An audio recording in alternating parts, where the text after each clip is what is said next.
there a writing craft book on your bedside table? Has it been there for a while? Do you keep meaning to get past chapter 2 or chapter 1 or just the first page? Then the Words to Write By podcast is for you. Hi, I'm Renee. I teach composition and creative writing to college students. My background is in poetry, but I'm working on my memoir. And I'm Kim. I'm trained as a science journalist, but now I'm trying my hand at short fiction.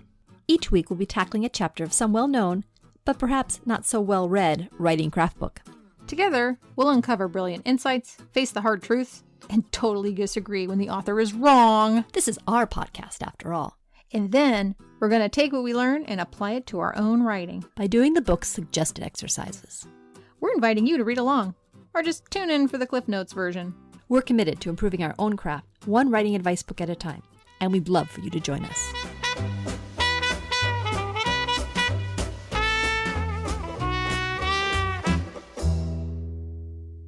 Good morning, or afternoon, or night.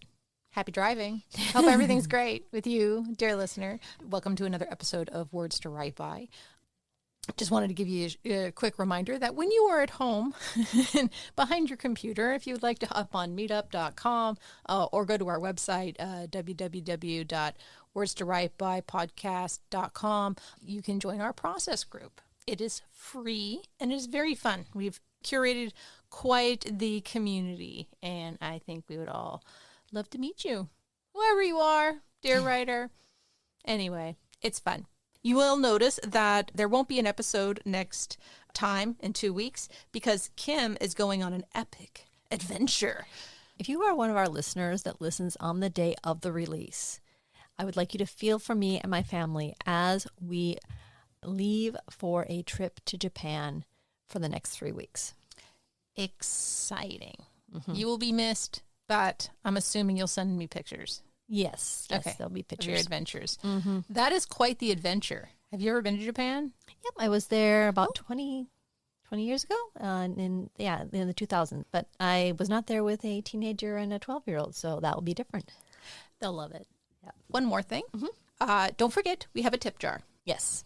We haven't mentioned that for a little while because we kind of forgot about it. But we are using these nice, fancy microphones that was paid for by credit of future episodes, and hoping that perhaps our listeners would hook us up and maybe go to our tip jar and give us a tip. Not a lot, if you don't want, but it's on the website. It says tip jar. It's really the Buy Me a Coffee website.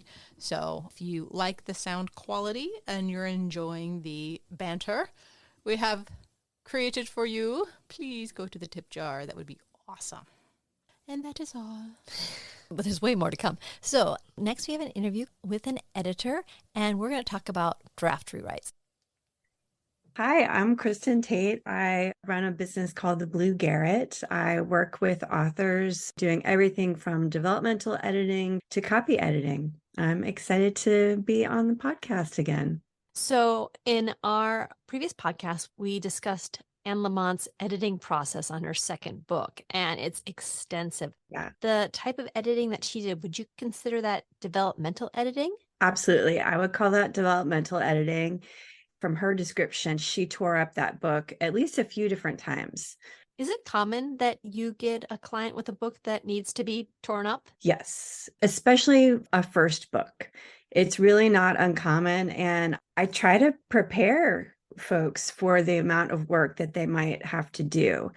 And I haven't read the novel that Lamont is describing here. And now that I've reread this chapter, I want to go back and read it and just see if I can pick out the traces of maybe older drafts in there. But, it sounds to me like she knew the characters, she knew the setting, and what she was missing was stakes.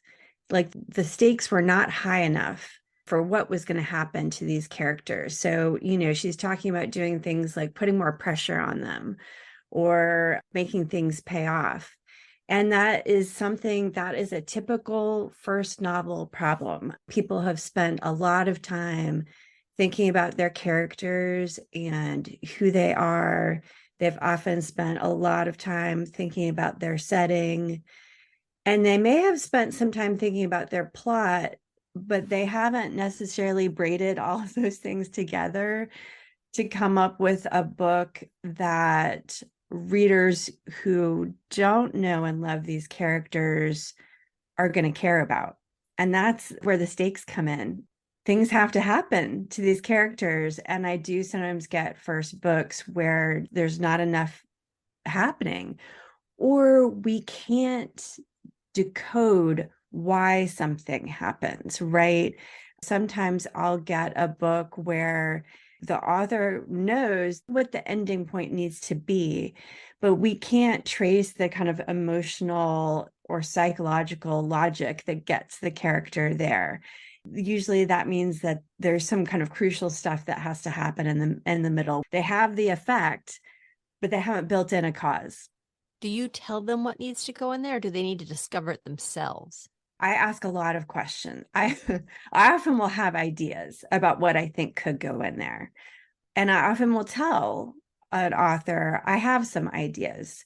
I don't usually give them the ideas up front, because I find that if they can get there themselves, what they come up with is often surprises me and is actually more authentic for the book. So I'll write them down and I keep them in a separate document.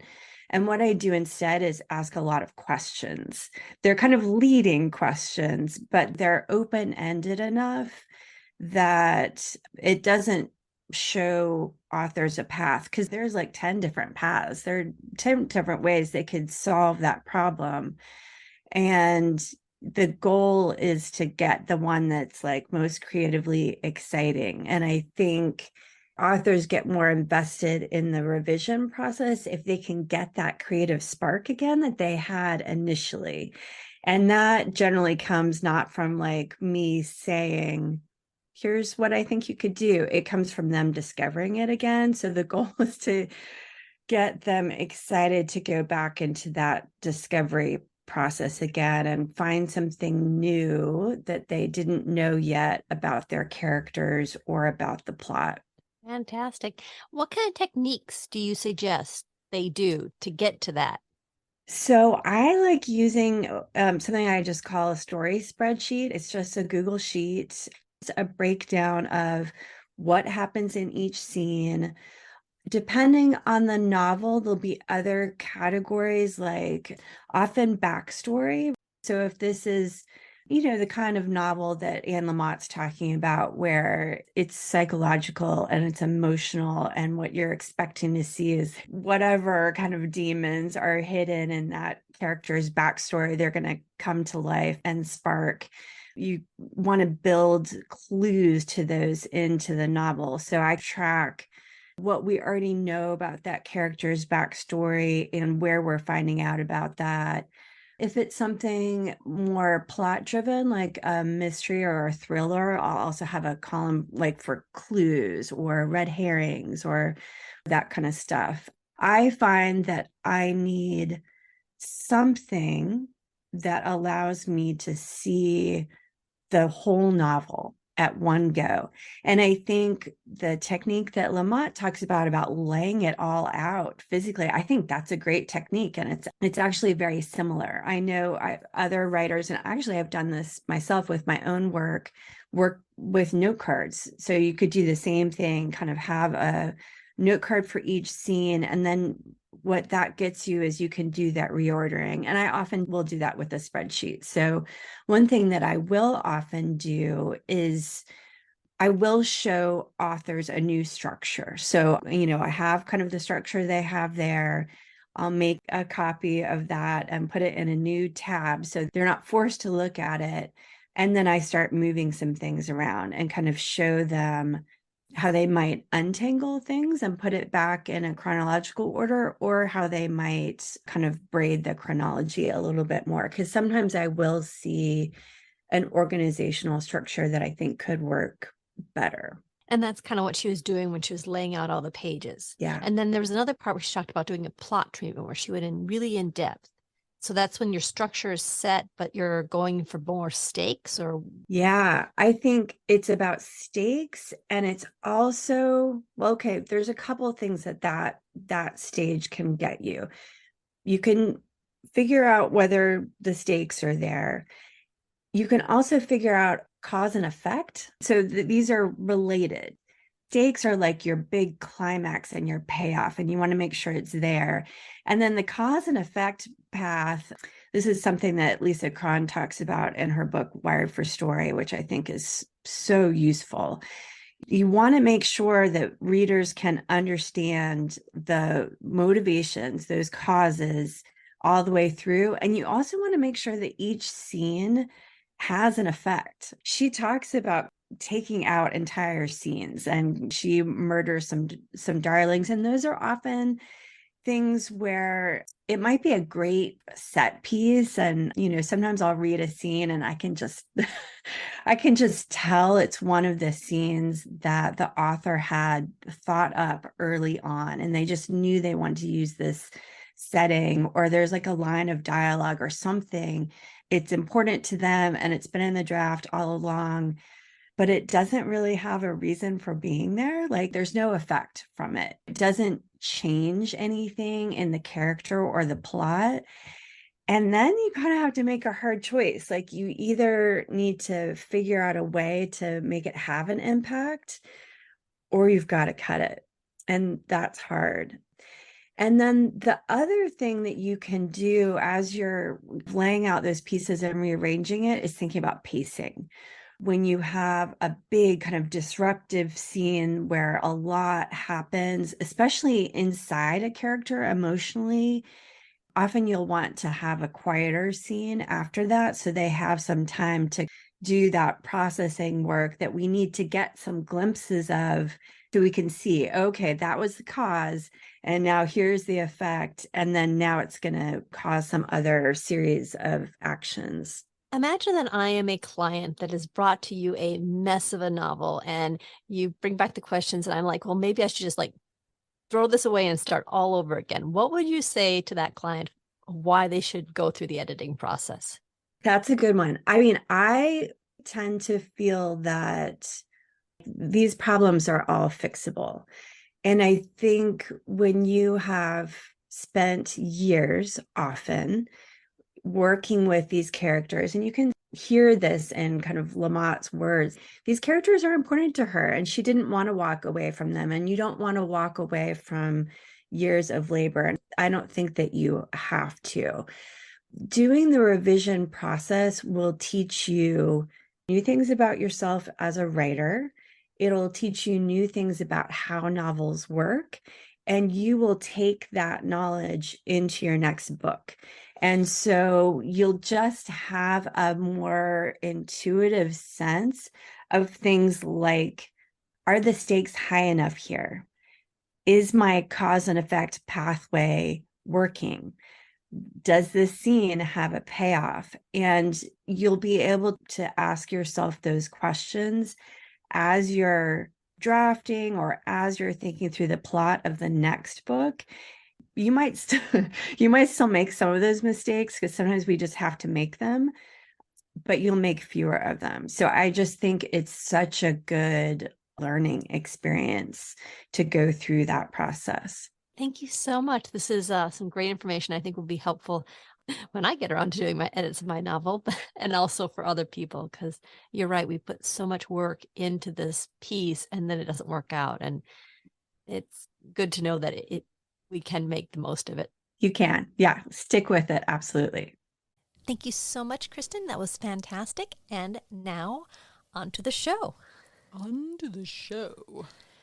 Okay, so we're starting a new section of the book. We are starting Part 2. Part 2. The writing frame of mind.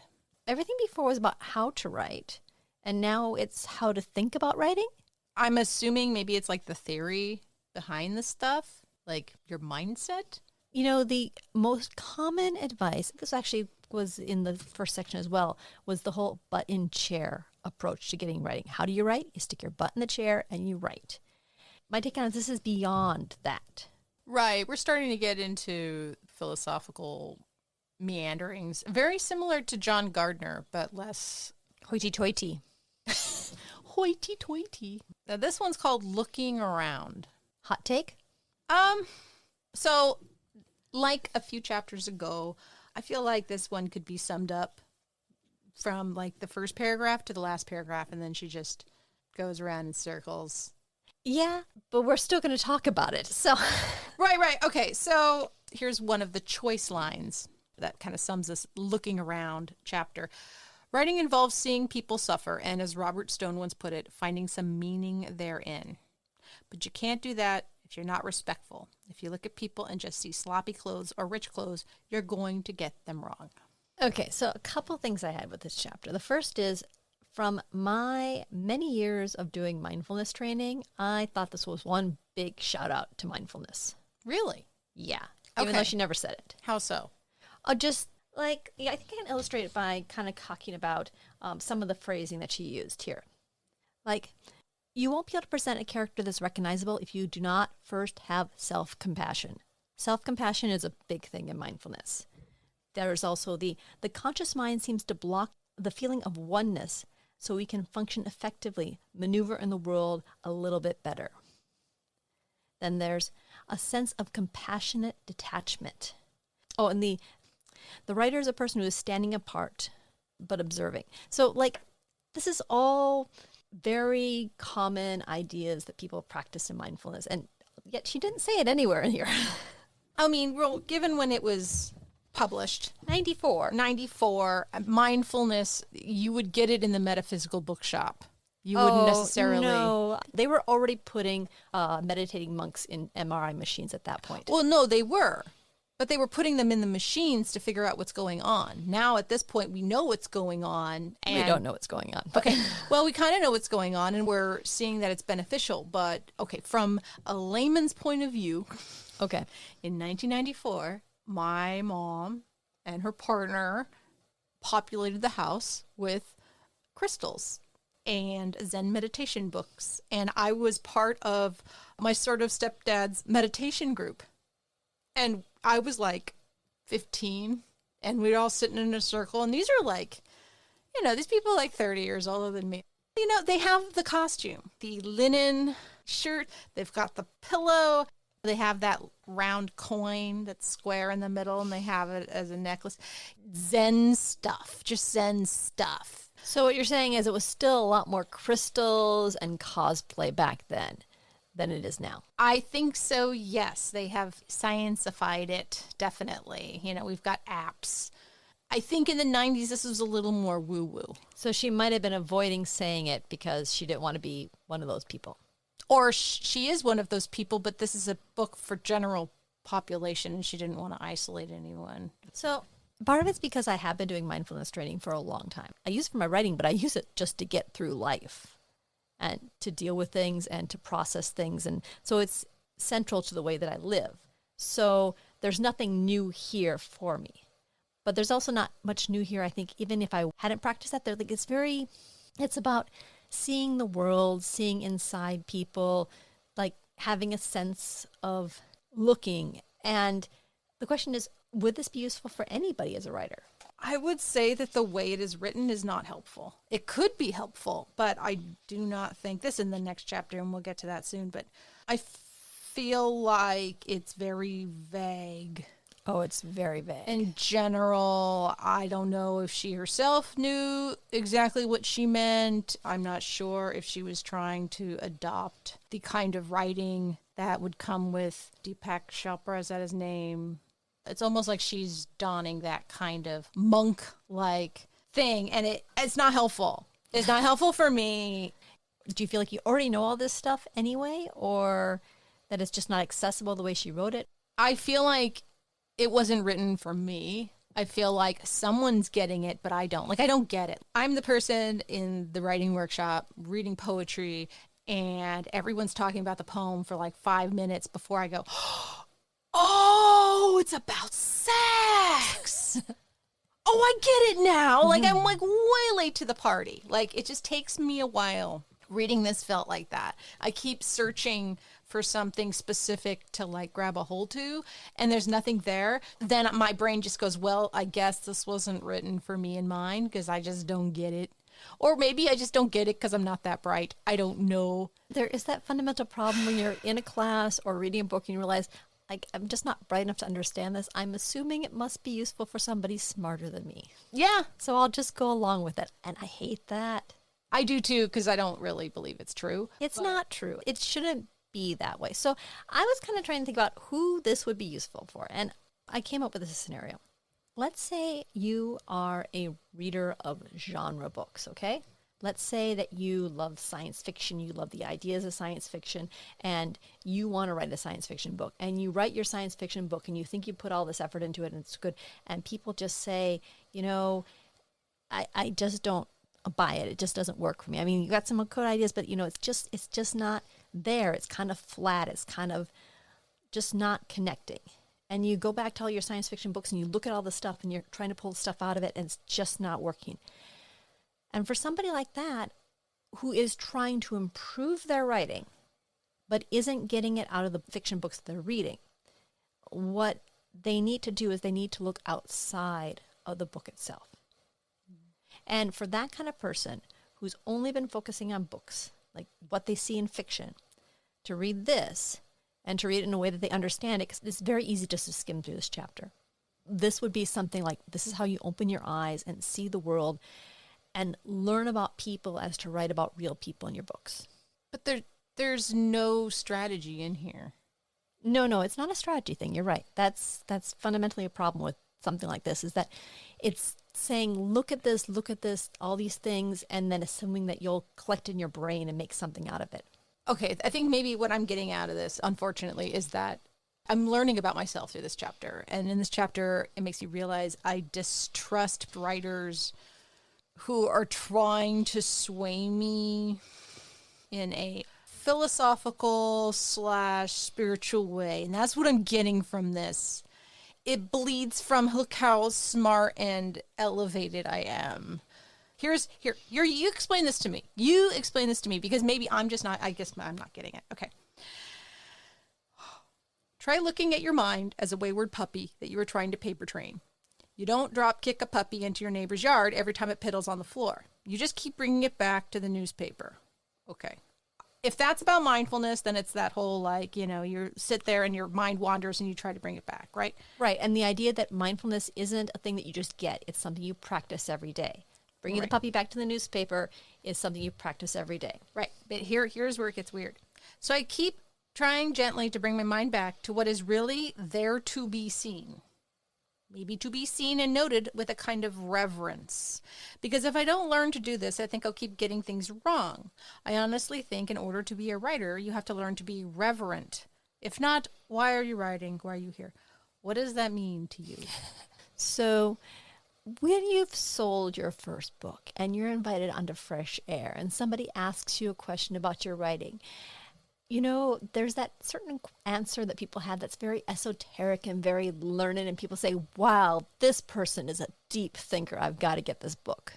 See, I have the opposite reaction. This person wants to be seen as a deep thinker without actually saying anything deep. And I think maybe that's my fundamental problem with this chapter.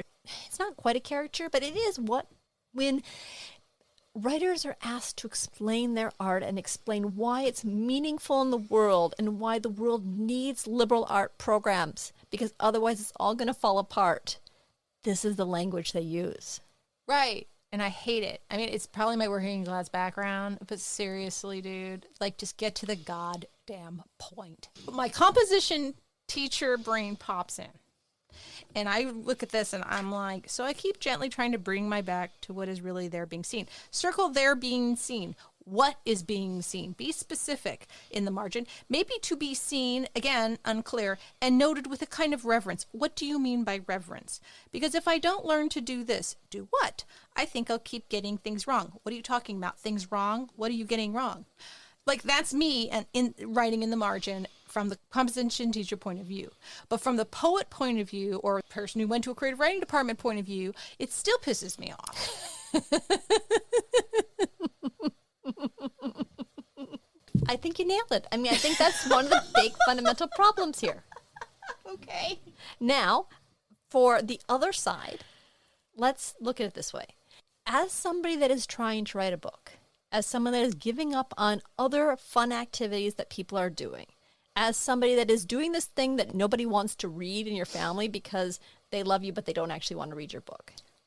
As somebody that is looking at forums of other people that have been successful and like wanting that, and looking at forums of people that are unsuccessful and saying, well, I'm not that. Like, there's a little personal narration that goes on in your head that keeps you writing as a writer. And for some people, like you, it's very practical. And for other people, they need to have art. This is an art. Think of those times when you read prose or poetry that is presented in such a way that you have a fleeting sense of being startled by beauty or insight or a glimpse into someone's soul. And I think we've had this conversation about art in general, that you very rarely get this sensation. I think it's dangerous to say you're getting a glimpse into someone's soul through their art. I've read lots of poetry where people are like, oh, now you'll get me if you read this poem I wrote. I'm like, no. We're a little more complicated than that. You're not seeing in anyone's soul. This is something that has been created. This is like something that has been reworked, and, you know, it's not raw like a soul. A soul is like a raw thing, and you can't really even peer into one. I guess I'm overthinking it. But I think that there is a sensation, or I'm in a museum, and I see a painting and it just touches me and something just opens up in my mind. Yes. And I've had that. There is a sensation when you're reading a book where something just opens up in your mind. And it's so nebulous that anytime you actually try to get at what it is or what's happening, then it goes completely into bullshit territory, just like you're saying. Right. But there is something, for at least me personally, that does click, that does open up. Striving for that in your writing, or even when you're writing, having that moment is amazing. But you're not going to teach someone. I think that you include this in the book because you want to give people some sort of aspiration or some sort of, this makes things more important. And it's fine to have that going on in the back of your head, but it's not fundamentally useful to make you a better writer. I guess. I mean, that's assuming there's anything in here. Like, I really didn't find much of anything in here that made any specific sense. It was just not there. I mean, the end, the mind so frequently has its head up its own ass, saying things in such a narrow and darkly narcissistic way that it presents a correctal theology offering hope to no one. Is that not what this is? This is a very useful book if you want to have some of the phrasings and the presentation of sounded much more learned. So I would say this is a very good chapter to read several times through and just embed these ideas so that when you are a world famous author and someone sits down to interview, you can sound like a very smart and learned person. I will never, ever do that. Dear listener, if I'm ever on Fresh Air talking about my book, I will not sound like this. Damn it. I will not. Okay. But I was kind of wondering, what is she reacting to in this chapter? I feel like she might be reacting to a certain type of writing, not her trying to emulate that, because we discussed that. But like, is there a type of problematic writing she's trying to help writers get out of by writing this chapter? I think there is. I think there's that kind of dead character story where it's usually genre, but it's just that thing where you don't connect with the characters because they're not real. Right. So it's like someone trying to almost write to a formula. Like I said earlier, if you're reading a particular set of genre of books and you're just looking at how the writer puts it all together, you're getting a secondary source as opposed to a primary source. So if people aren't in academic or whatever, or you didn't get this in your English class, the idea is, you know, if you read a Wikipedia article or you read a autobiography of someone, those are secondary sources. You're getting it through a filter. If you're getting a primary source, you're going to the original document. And the thing is that books try to show life. And if you're only getting your writing advice from reading fiction and trying to imbibe it from there, but not going out to the primary source, the real world, you're going to be hobbled. Right. Okay. But this is you trying to figure out what this is saying. It doesn't actually say any of that in here. It doesn't mention genre books. It doesn't mention flat characters. It doesn't mention anything like that. Yes, it's not prescriptive. And it drives me crazy. Like, like the student, just tell me what you mean. I lose patience. Yeah. You know, like I'm relying on you right now to tell me. It's like, oh, thank you. I can maybe get something out of this now. But if it was just me alone with this chapter, I'd be like, whatever. And maybe she put it in there simply to raise the level of the expectation, like to make herself sound smart and learned, and making this book feel much more, profound than a prescriptive book. Maybe. Yeah. Renee was not a fan. No,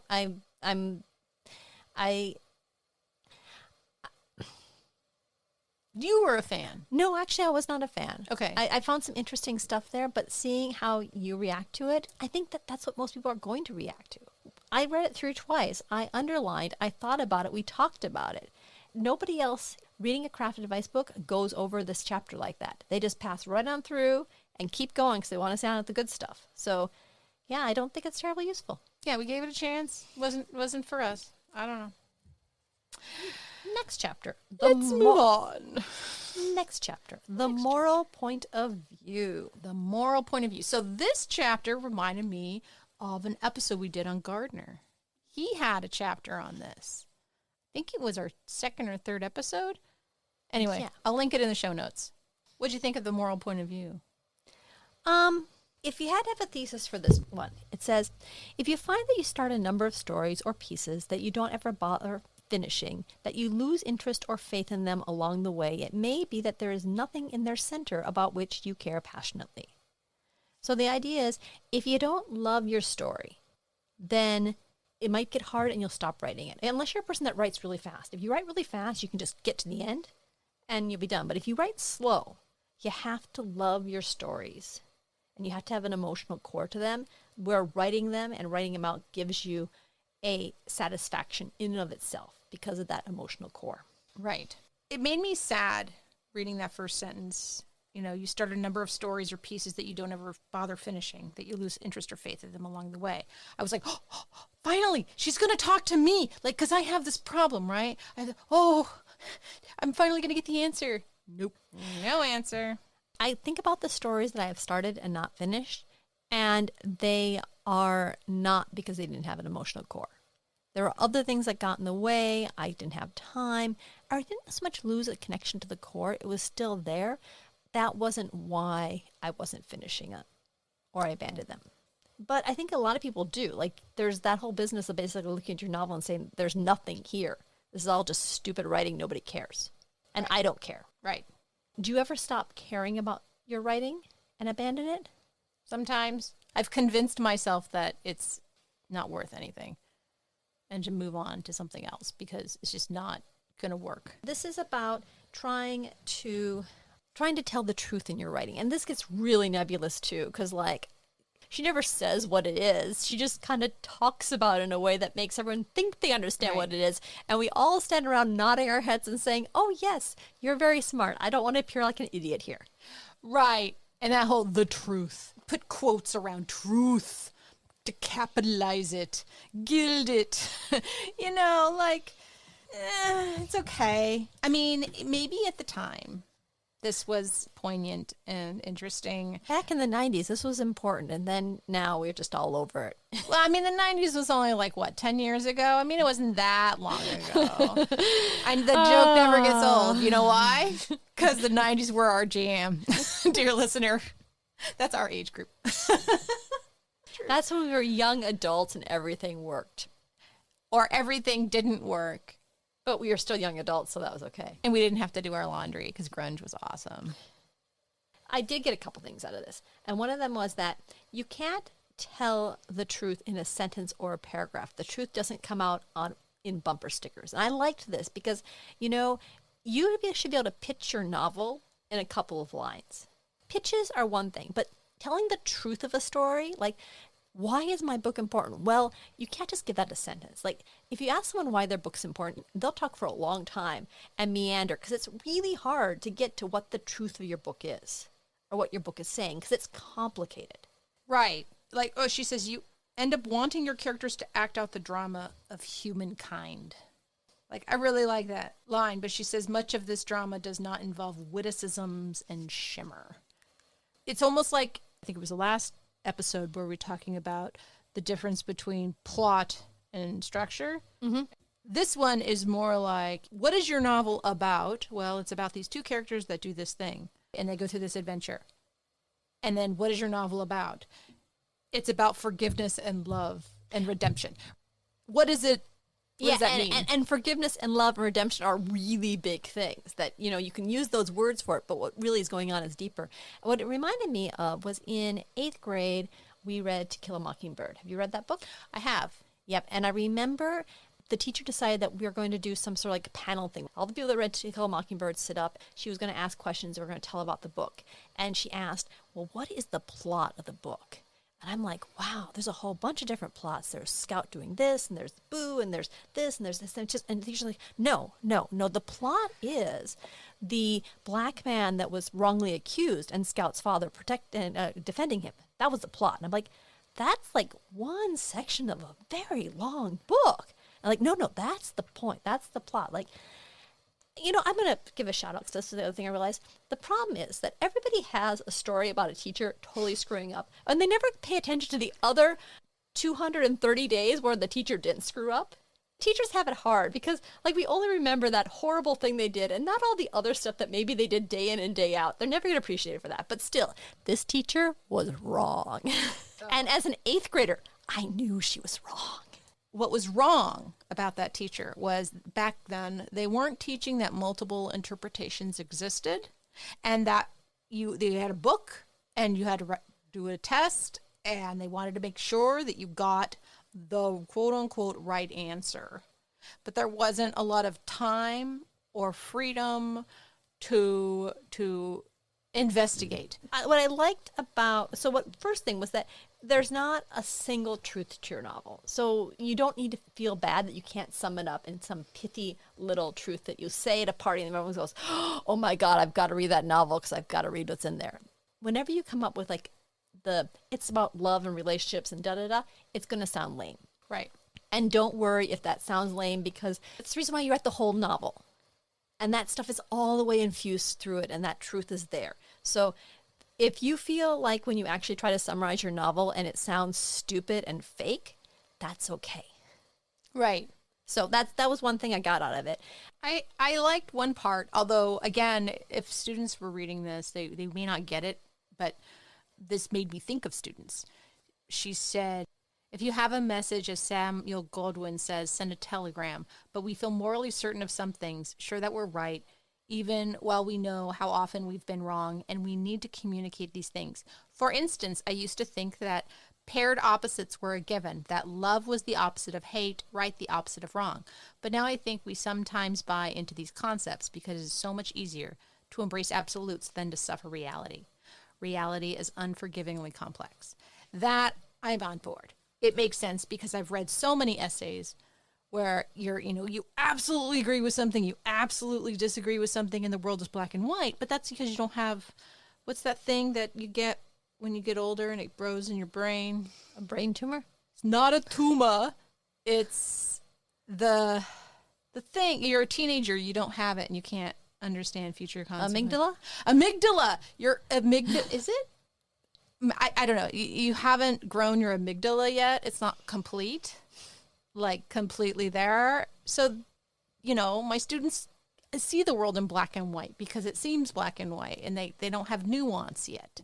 The reason why this made sense to you is because we actually are veering off of morality at this point. She's actually, I think, giving an example here of what she would write about and what she would be invested in enough to a book, where she's writing a book where she wants to prove that morality isn't just one way or another, that the opposite of love is not, that everything isn't paired opposites. And this little bit here is something that would drive someone writing to keep coming back day and day because they have realized that morality isn't paired opposites, or that paired opposites aren't a given. And they're going to write a story where they show that paired opposites aren't a given. And it's going to be infused through the book. And when they sit down to write it, that's in their mind. And the fact that you reacted so strongly to this, the fact you said that, yeah, that really resonated with you, that shows, by example, having a feeling like that about your book will help you write and will make you passionate about it. And that's what I took. Otherwise, it doesn't quite scan. That's an example of what she's talking about, but that isn't the core truth, because the whole chapter is far more nebulous. This is an example of what would work for someone. Yes. No, I was just mentioning that she said a thing that made sense. And But there isn't much more that makes sense here. I think treat that as an example for something that would cause you to write. So in the end of it, she has this thing where she says, so write about the things that are most important to you. But then she says, so maybe what you care about passionately is about fasting and high calories, I think. Cappuccino enemas, say. This is fine, but we do not want you to write about them. So the thing is, write about what's important to you, but make sure that it's something that's really important and not something trivial that I think is stupid. Yeah. I mean, any book could be good. I mean, cafe enemas are fine, right? It depends on how it's written. Maybe it's okay. It's the fact, though, that she says, write instead about freedoms. Freedoms worth fighting for. Human rights begin and extend with your characters. So, like, the problem here is that she's saying, find something you're passionate about. Add that to the truth of your story, but make sure it's something that's actually important, because I don't give a damn about this other stuff here. Well, that reminds me of Bradbury getting really angry in the play when he was watching the modernist play, Waiting for Godot, and he's just like, don't write like that. And it's like, wait, didn't you say like 2 chapters previously to not put yourself in a box and allow yourself to get influence from everywhere? But now you're saying, but not a modernist play. Don't do as I do as I say. No? But don't make me read that other thing that you're doing, because I don't like it at all. Right. No, I think this is the fundamental problem, is that you tell a kid or you tell a writer, write about what you're passionate about. And then you look at what they're passionate about, and you realize that is so boring or so insignificant, or you have someone that's really passionate, but they're not a very good writer, so it doesn't matter. I mean, all this stuff comes together in a very complicated way, and you can take out little piecemeal of it. And I think it is important to tell people, write about what's important to you, but realize that what's important to you might not matter to anybody else. And then, you don't have an audience. This begs the question then. You're writing your novel. Do you have a moral in mind? I have so many morals in mind. And are they driving your writing? Are you taking your passions, not just of geek culture and boy bands, but are there moral philosophies driving you? Yeah, there are. There is a feedback loop in my writing where I just get deep satisfaction about these characters. I sometimes even write little bits of fan fiction about the characters. I love them, and they resonate with me. And at the same time, they're not very realistic. I do not think that people in boy bands are these people. Right. So, it's all imagined. And if you work that in, if you've got those layers in your writing, there is such a satisfaction about going to it. And the fact that I figured out how to do this with boy bands and Dungeons and Dragons says a lot about me. Yeah. Yes, it does, dear listener. I can tell you from firsthand experience. But that's mine. It's all mine. It is true. It is what makes you delightful. Yes. Part delightful, part interesting. All Yes. Kim. Okay. Do you think Anne Lamott would read your book?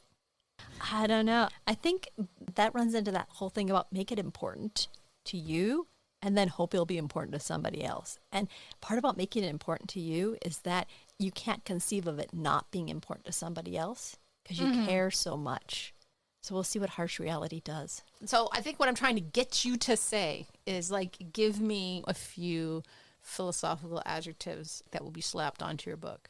This book isn't just about a boy band going to a fantasy world. It's about love and redemption. It's the power of friendship and believing in yourself. Oh, there you go. Believing in yourself. That's a good one. And the power of friendship. And the power of friendship. There you go. You got it. There it is. There it is. I got her to say it, dear listener. You're welcome. To throw it back at you. Uh-oh. So, I asked for it. one of the quotes is, the purpose of great writing is to reveal in ethereal light who we are. It's a very big concept, but I was wondering how this squares with the idea that memoir writing is cheaper than therapy. When you're writing a memoir, are you trying to reveal an ethereal light of who we are? I don't believe that's possible, so I don't really try. And that's probably my fault. My problem is I don't see it so much as telling truths. I see it so much as this happened. How can I twist it into something valuable? And I think that's a problem. This book Valuable for you or valuable for the world? valuable for the world.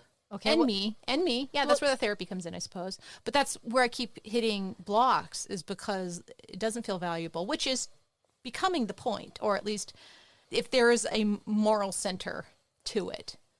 it's pointing attention to my nihilism, where it's like, what is the point of all of this crap that people do to each other? Because there's so much weird in it. Because, people are weird, and it's just weird. And it's like, why would you even bother? It seems like it took more trouble to be mean than it did to just... And the more I look at it, the more it's like, there is no reason for suffering.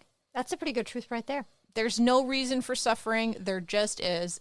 And people are just assholes. And what are you going to do about it? That sucks, because it doesn't make a very good moral for a memoir, because people don't pick up memoirs to get some fundamental truth out of the fact that there's no truth. Like, that's dumb. I think one of the fundamental problems in memoirs, you're both striving to tell the truth, but you're striving to tell a story with an ending. And the two aren't necessarily the same thing. Yeah. And negotiating those two, it's creating a lot of problems for me, and I haven't yet found my way out. I don't know if our listeners are going to gain much from that conversation, but that's what I got, folks. Right. That's what I got. So those are these two chapters. This whole second part of the book is starting off really great at this point. So this is the way this next section of the book is going, and we will have to see if we get more useful stuff out of it. Because people say this book really is important. And I think up until this point, we've got some interesting techniques that she uses, an interesting way of looking at things. I mean, the shitty first drafts, I think, is kind of unique. A couple of those things were unique at the time and very useful, but a lot of it's kind of repeat territory. It would be really interesting to see if I could give a questionnaire to 100 writers and ask them, have you read a craft book? How far did you get? What's the furthest you've gotten in a craft book? Because I would bet, even though I have no proof, that people get to part 1 and they finish part 1 and they start part 2 and then they don't even finish. But that's just my theory. And I think that might be true for the other books. We've had the diminishing returns theory of a craft book. They front load it with all the good, useful bits. And then it just starts to... We'll have to see. That would be that. And also, I don't think these chapters have much of an exercise quality to them. What is a writer supposed to take from this? A beginning writer or somebody learning to write and get some advice? What do they do with these chapters? I mean, they're a little bit like a cheerleader, rah, rah, rah, rah, and they're not that long. In my book, it goes from page 91 to 102. So we're talking about 11 pages here. Well, you probably already do this, but, I think one activity, which I don't think we're going to do because you're going to Japan, but one activity could be to download, a mindfulness app. And every day for like a half hour, do the mindfulness app before you start writing. And I was doing my mindfulness training at the beginning of the day before sitting down to write. I have actually used meditation beforehand. Actually, there's one here in that where she talked about how just centering yourself with breathing for a few minutes before you start writing, like that'd be a good exercise to try out, or a good thing we could talk about at some point. Actually, that would be a really cool exercise. Mindfulness? I mean, I could do it, but you're the one who has to go to Japan. Yeah, I'm only going to go to Japan. But that would be be part of the process. Like, listen to your app for 30 minutes and then write and see if it helps. We're not going to do it for this episode. We're going to end the episode here. However, I think maybe that might make for a good bonus podcast for us giving that a try. I think doing a week where we do mindful breathing before we actually start writing each time would be a very interesting exercise. Yeah. Would we be using Healthy Minds? I think actually, I was thinking go more simple than that. I was just going to say, if you were to actually just set a timer and do like 3 minutes of breathing. That's it? Before you sit down to write, and just see, and do it every single time before you start writing. But like that kind of very basic centering, we're not going to do this now. We're not going to do this till I get back from Japan. But on one of our bonus podcasts, we are going to report on what it's like to spend a week where we are doing mindful breathing before starting our writing each day. All right. And that will involve you telling me what exactly mindful breathing is, which is great because it sounds like it's good for me, like medication, but I don't quite know what's in it. Right. That will be our exercise at some future date. I got to say, I'm so happy that you're a scientist and you know all the sciencey stuff. It's come in handy a lot. I got to say, one thing about being a scientist sort of person or being trained is that you realize how little you actually know. The effect of any profession, like becoming a writer, you realize how much stuff doesn't get written. You get closer in it, and other people are like, wow, you know all about this. And part of you's like, yeah, I know that I don't know that much. Right. You made that chapter I thought was like really kind of annoying. Right. You actually told me what it was kind of about. And then once you said it, I saw the pieces and I was like, oh, so at least now there's something interesting about it. You named the thing she refused to name. I came up with something, at least. That's a hypothesis. You did. You did. Okay, well, thank you guys so much for listening. And if you want to support us, we are obviously you're listening to this through Apple Podcasts or Spotify or something like that. See if there's a way to rate the podcast. Like, don't even necessarily give us a review. Just like, there's a little test set of stars, and add as many of the stars as you feel we deserve, plus maybe an extra one because you like us, and just click on that. The more engagement that our listeners give, the more likely people are to find this podcast. Yes, and we like to think that we're helping other people, just like ourselves. I mean, this is totally self-serving. I mean, we're reading these books to become better writers, but we really hope that, we're dispensing something, and you take away something, feather in your hat when you go to write. And if you think this is helpful for other people, share it along the way. One way to kind of share it is to rate us, because that puts us higher up on the markings, and then people who wouldn't normally find us will find us, and then they'll have a neat feather in their hat when they go to write. So, and in a more personal thing, if you are even just kind of thinking about this process group and it sounds interesting, just check us out. Because, we get a lot out of that. And it's actually really fun to talk to you guys as well, face to face. Yeah, we're not scary. No. Most of the time. At least I'm not. Yeah. Yes, I am. Okay, sometimes I can be a little intimidating. Just kidding. All right, everyone. Have a great couple of weeks, and we will be back in July. Be back in July. Have fun in Japan, Kim. Totally. Are you going to bring me something? Oh, yeah. Words to Write By is produced by Renee Nelson and Kim Smiga Adam. Our theme music is Roll Back the Carpet by Cool Cat Music. Have a great day.